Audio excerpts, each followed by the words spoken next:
it's just enough to be wild for the evening. We fall apart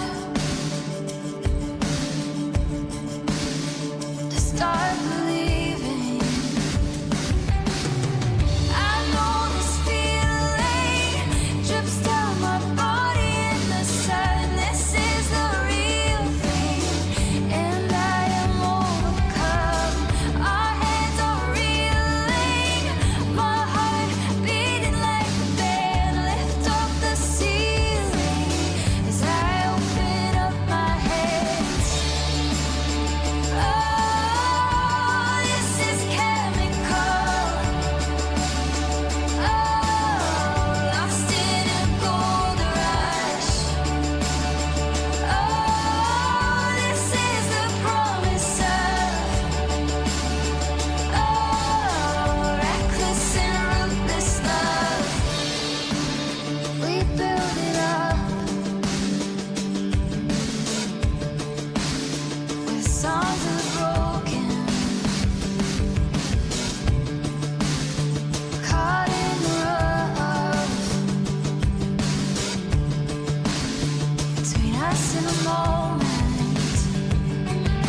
saw darkness run for cover,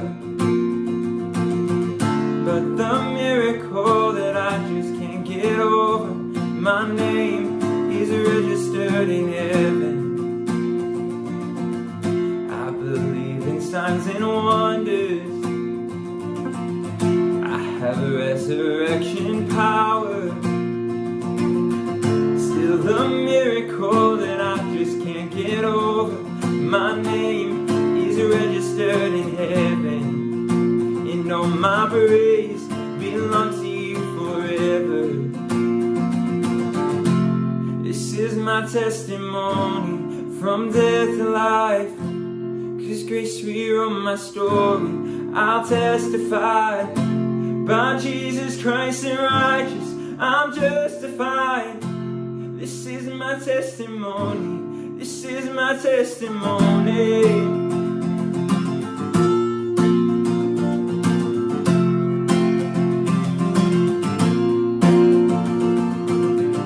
Come together, sons and daughters,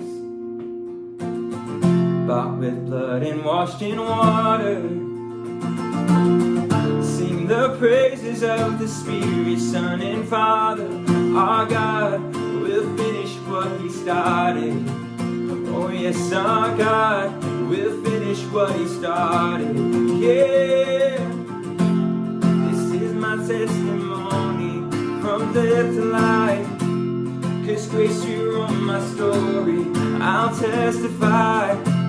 By Jesus Christ and righteous, I'm justified. This is my testimony. This is my testimony.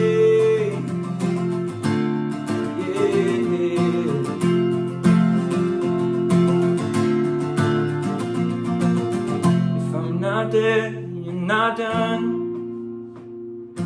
There's greater things still to come. Oh, I believe.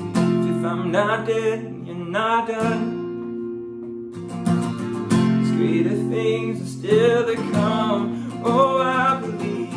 If I'm not dead, you're not done. There's greater things still to come. Oh, I believe. If I'm not dead, you're not done. 'Cause greater things are still to come. Oh, I believe. Yeah, I believe, I believe, I believe. This is my testimony from death to life. 'Cause grace rewrote my story. I'll testify. By Jesus Christ the righteous, I'm justified. This is my testimony. Oh, I'm alive. This is my testimony from death to life. 'Cause grace rewrote my story. I'll testify. By Jesus Christ the righteous, I'm justified. This is my testimony. This is my testimony. Yeah, yeah. 'Cause I'm alive, I'm alive. If I'm not dead, if I'm not dead, you're not done. There's greater things are still to come. Oh, I believe. If I'm not dead, then you're not done. There's greater things are still to come. Oh, I believe.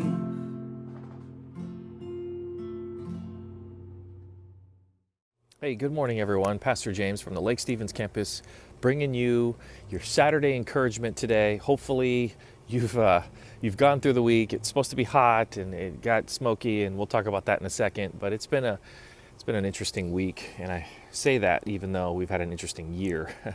We are still in Isaiah. If you've been following in the Bible in 1 Year app, we're still in Isaiah chapter 14.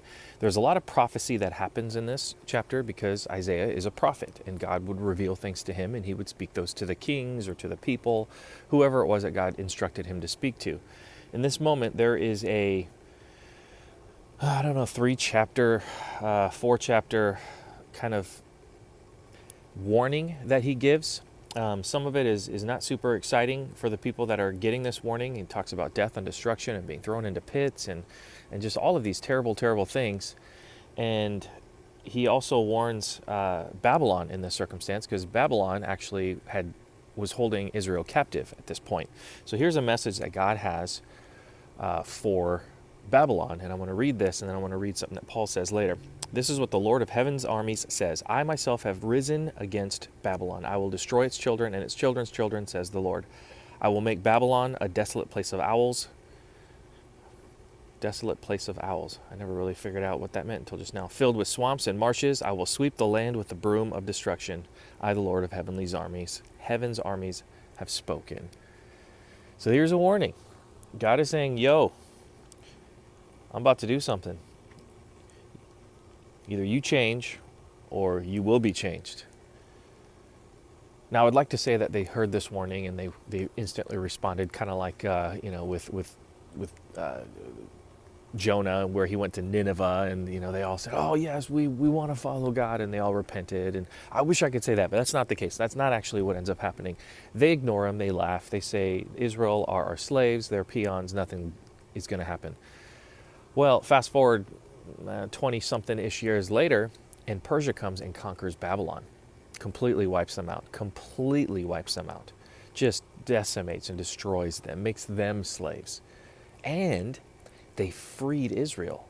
Persia frees all of the captives of Babylonia, and they are free to worship. And Israel goes back and begins to rebuild the wall and the temple and all these things in Nehemiah that we read later.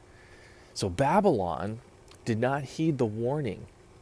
And it wasn't through the people of Israel that ended up taking out Babylon. It was Persia, who they weren't Christ followers either, or God followers at this point. I guess it's before Christ came to walk this earth.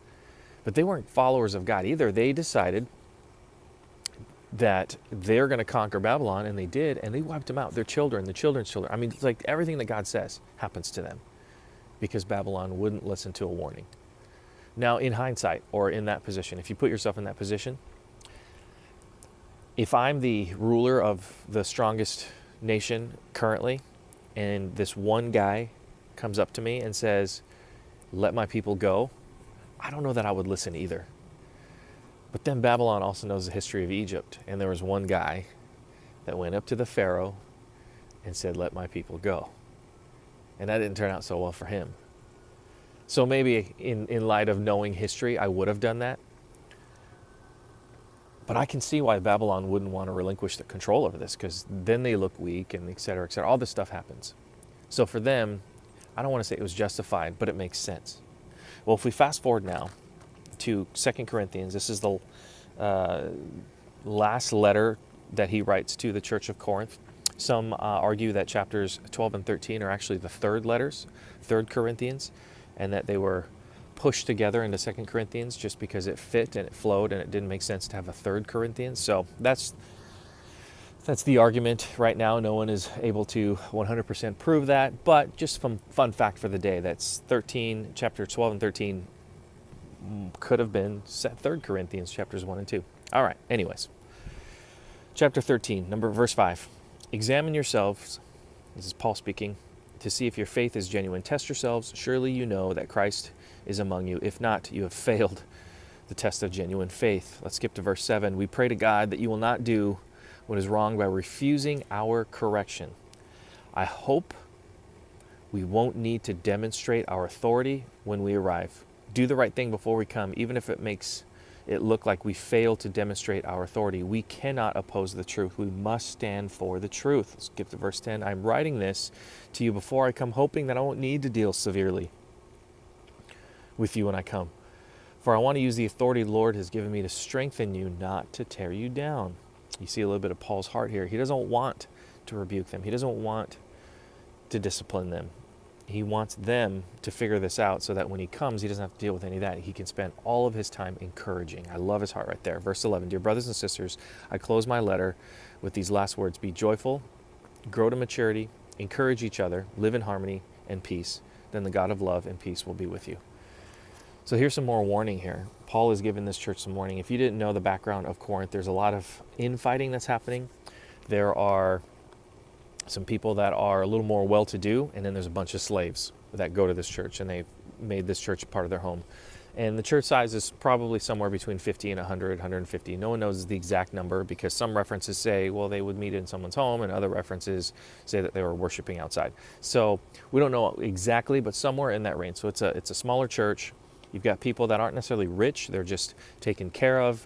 They are they lack nothing, and then you have slaves. And these people are trying to meld together and become this church body, and there was some division, and there was some fighting and disagreement, and just all of this stuff was happening. And Paul is warning them and saying, you guys need to fix this. First of all, when I show up, it's going to be, there's going to be some thunder that comes down. But secondly, this could divide your church and break your church up. And he's trying to encourage them to listen to these warnings. We know from historical writings that this church actually doesn't survive later.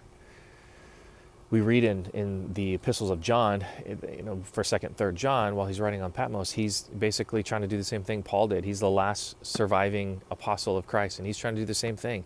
Guys, this is not good. There's division. We're sending men of God to you, and you're kicking them out. This is bad. And eventually the church does fold. The church does, disintegrate and fall apart and becomes its own thing. And this is, years and years and years later, but still it ends up happening because they wouldn't listen to the warning. They didn't make adjustments when they had a chance. This week has been just a crazy week. We woke up to the skies being gray and smelling like smoke.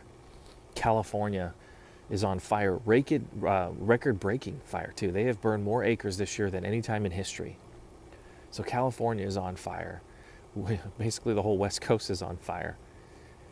And when there's smoke, typically it means it's a warning for something, right? When you see smoke, there's fire somewhere. It's a warning. Holy cow, either put it out or get away. And we know this. This is a reaction. If we walk into our living room and there's smoke everywhere, the first thing we think is fire. And we're going to look around. If we can still see, then it's probably something that we can help or at least try to contain. And maybe the stove is on fire. There's something in the oven that's you forgot about, and it's just burning and smoke coming out. In that case, you shut off the oven and you take out the roast or the banana bread or whatever it is you're making, and you put that out. Or it's a grease fire. We put that out. If the whole house is on fire, we leave because it's unsafe to be there. We know this. Well, how come when Paul warns us, and this isn't just a warning for the church of Corinth, you got to remember that the Bible is written for us today as well. When God gives you warning, how do you respond? When God throws smoke at you, how do you respond? Do you ignore it and go, well, it's not that hot. I like the smell of campfire, so it's good. Or do you react? Do you stand up and look around and say, what do I need to change? How do I fix this? How do I stop the fire? It's a tough question. I know it's different in each circumstance, but I think the better we do at this, when we recognize the smoke earlier, it becomes easier to fix something. When you have an argument with someone and they've been holding on to something for 10 months, that argument is so much bigger than if they had just held on to one thing, right? If there was one thing that was bothering them and you dealt with it in that moment, that is so much easier than 10 months worth of one things, right? And you know this. But sometimes things like pride and selfishness and laziness get in the way and we don't want to fix it. Well, my encouragement to you today is there somewhere in your life, a relationship, a direction you're going, a way that you're thinking, an emotion inside of you that is just filled with smoke right now, that God is trying to warn you? He is putting smoke all around it and saying, there is a fire brewing. Fix this now, or it is going to be a raging storm. I want you to spend just a few moments after this video is done, just 30 seconds, just pray, quiet, and let God speak into you to reveal the smoke that might be in your life. I want to thank you guys for joining us this morning. Have a great day. Enjoy the last few days of summer, and I will see you guys next time.